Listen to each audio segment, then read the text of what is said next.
communicate with people what you stand for. If you can't tell people who you are and what you stand for, your opponents will do that for you. And you're not going to like what they say about you.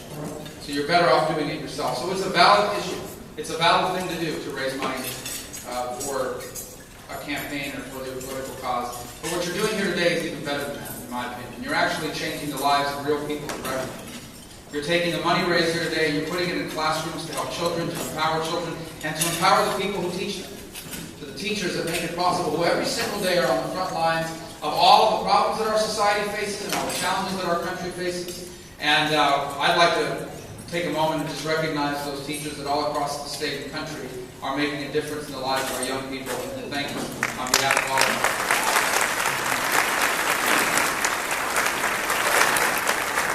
And I would be remiss if I didn't take a moment and just thank God for the brave men and women who serve our country in uniform, who keep us safe, and their families who support them here back home. Tonight, this afternoon, I guess, I'll have a chance to speak to you a little bit about politics. And one of the reasons why I have the freedom to do that is because I live in a country that gives me the freedom to do that.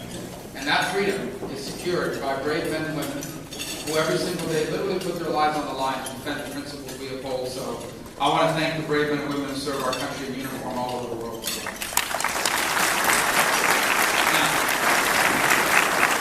A moment ago, I told you that the challenge for those of us in politics is to define yourself. You don't tell people who you really are. Your opponents will tell you for you. Your opponents will tell them who you are. And usually it's not the truth.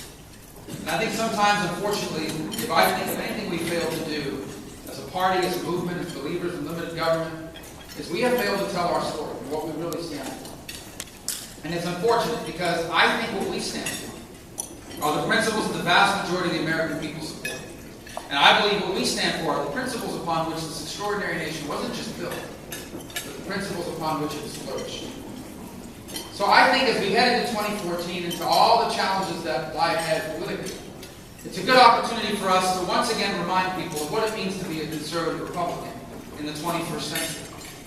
Now, I think the model of republicanism in the 20th century was Ronald Reagan. And I was blessed to be raised in an era where he was president and was in the White House.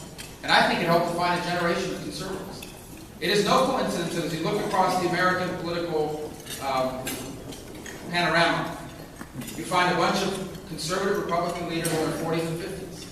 Because these are men and women who came of age during the Reagan era. Where Reagan didn't just define what it meant to be a Republican. He didn't just define what it meant to be a conservative. He helped define what America meant to Americans and to the world.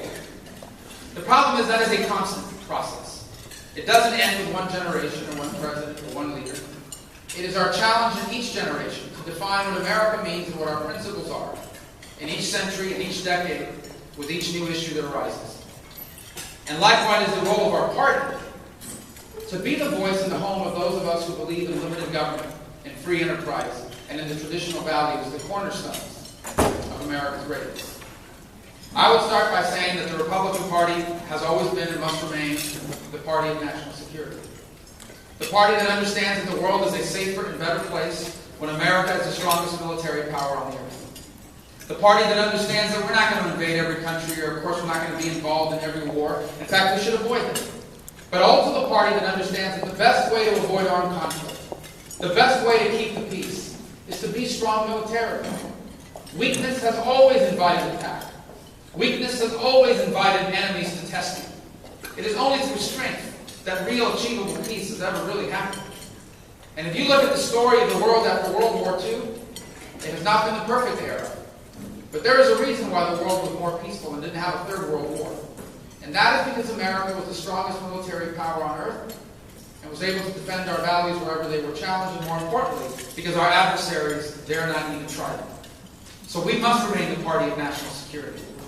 Despite our reservations about the engagements that this country has taken on over the last decade and beyond, whether you agree with them or not, the fact is the world is a very dangerous place when America disengages from it. It is, in fact, a dangerous place with America engaged in it.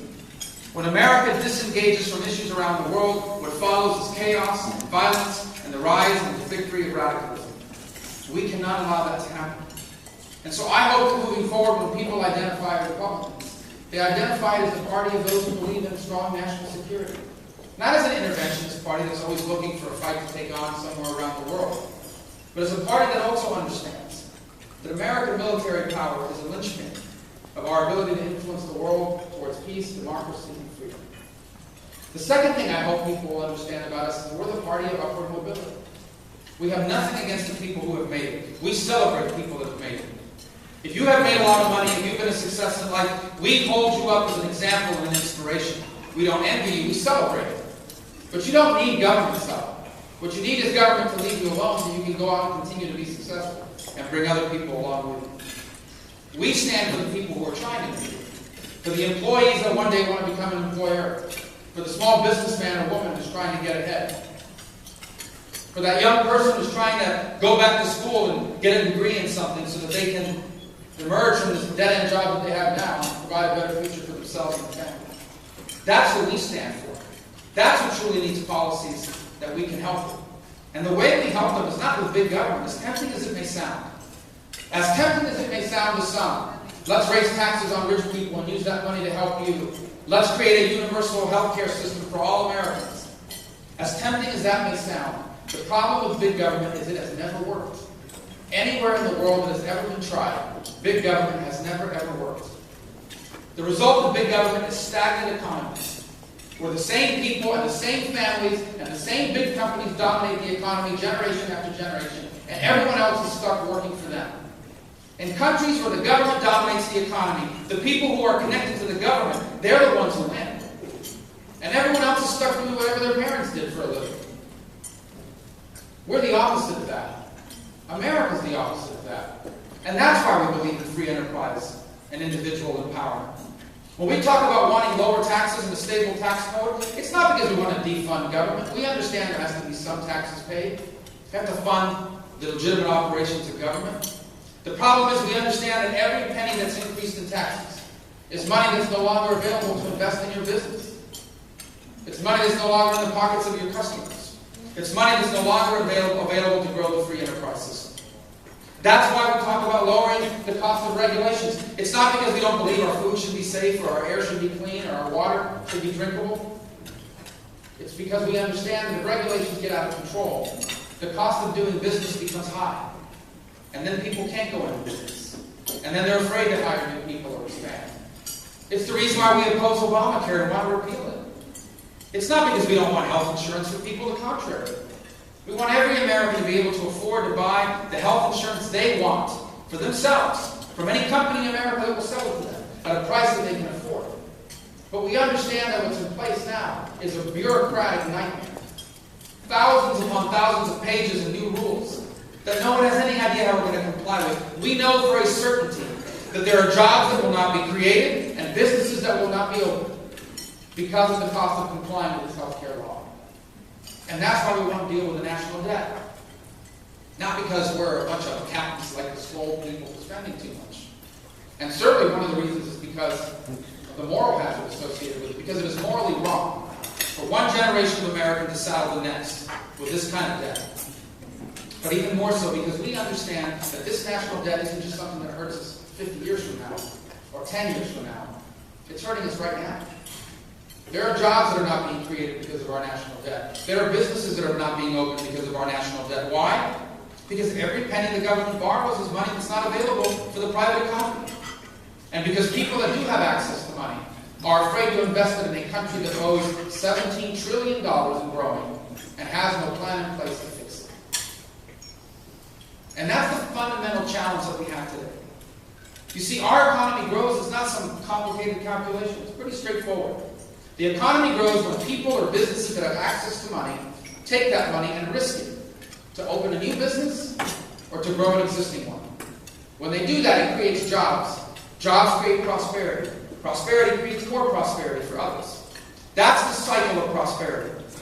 And the job of our government is to make it easier for people to do that, to encourage people to do that, and encourage them to do that here. But high taxes discourage that. Onerous regulations discourage that. Obamacare discourages that. And a massive national debt discourages that. People do not want to risk their money in the future because they do not know what the future is going to look like. But from everything they read and hear, it doesn't look too good right now, given the policies that are in place. My last point on this upward mobility and economic empowerment is we're also the party of education. But by education, I don't just mean 20th century education. I'm talking about new 21st century education that reflects the global realities of our time. Education today means something very different than it did even when I was in school. Now, that's not so long ago. Education now means that we compete on a global scale. That our competition isn't just someone halfway down the street. It's someone halfway around the world. That we have to have the same skills they have, if not better, if we want to defeat them, if we want to compete with them, if we want to be successful. It means that not every child is going to get education the exact same way. Some kids want to go to college. They want to get an advanced degree in something through the college route, and we should make that more affordable and encourage that. Other kids want to fix airplane engines. We should not stigmatize career education in our high schools. Kids should be able to graduate high school with a high school diploma and an employable skill if that's the route they choose for themselves, without being made to feel like if you don't go to college, you're somehow a failure. We still need mechanics. I promise you we still need welders and electricians and plumbers and all sorts of trades. I personally have met kids who are on the verge of dropping out of school, who instead enrolled in a special course where they go to high school for 3 hours in the morning and then they learn to fix BMWs. And these kids are graduating at 18 years of age, making $36,000 a year. We should be doing more of that, not less of it. We also have to recognize that the 21st century student isn't just some 18-year-old high school student. It's a 35-year-old who's lost their job and needs to be retrained. It's a 29-year-old that's a receptionist at a dental clinic, but realizes that he or she will be the first person laid off forever, unless they get a new skill. So they want to go back to school, and instead of being a receptionist, they want to become an ultrasound tech. Education should mean that too. And that's what we should stand for. Because this is not about giving a handout, it's about giving a hand up. Because ultimately, we are not the party of people, unlike the left, that wants and is obsessed with making rich people poor. We are the party that's obsessed with making poor people richer. We want everyone to be better off without anyone being worse off. We don't believe our economy is limited to a certain size and the job of government is to divide this limited economy among us. We believe the economy can always grow bigger and more vibrantly so that everyone can be better off without anyone being left behind. We believe that because our history teaches us it's possible. Because in our own lives we have seen it. Because we understand it distinguishes us from the world. My last point about being a conservative and a Republican is we should always be about solving problems. We should not endeavor to just be the opposition to Barack Obama and the Democrats. We should endeavor to be the alternative. And I promise you the American people will soon be looking for an alternative. The policies the president has pursued do not work. They don't. They never have anywhere in the world. Every country that's ever tried to do what they claim to be doing now has not just failed, they've had to abandon it. Even now, all throughout Europe, countries are abandoning the social democratic model of the past because Margaret Thatcher was right. It works really well until you run out of other people's money. And that's what's happening around the world.